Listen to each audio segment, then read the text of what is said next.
Dans ce plan global, des mesures très concrètes, comme la mise en place d'une école régionale des métiers de la sécurité annoncée pour janvier 2018, ou encore la création d'un centre de communication et de crise.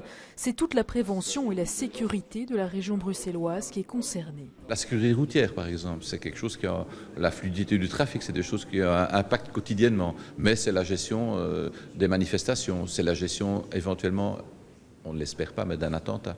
Donc c'est de faire en sorte que les phénomènes que nous sommes amenés à devoir rencontrer, nous puissions le faire de manière coordonnée.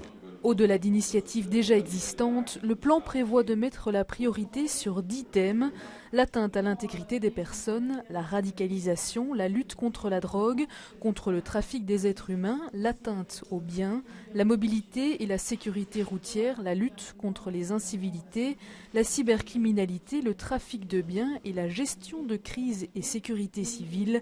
Une dernière dimension incarnée non plus par un gouverneur, mais par une haute fonctionnaire qui devient désormais l'autorité responsable de la coordination en cas de crise ou d'événement majeur. Mon rôle, c'est de faire en sorte, évidemment, par exemple, je peux vous citer qu'il y ait des plans d'urgence.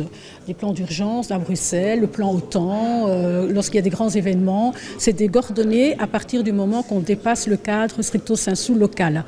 Au début, c'est aussi la gestion de crise, c'est aussi de coordonner tous les acteurs dans la gestion de crise autour de la table. Donc je n'ai pas une autorité sur eux, mais c'est de faire en sorte que tout fonctionne, tout coordonne et que tout le monde se parle autour d'une table. Différents groupes de travail continueront à se réunir pour proposer d'autres mesures concrètes qui seront appliquées progressivement dès 2017.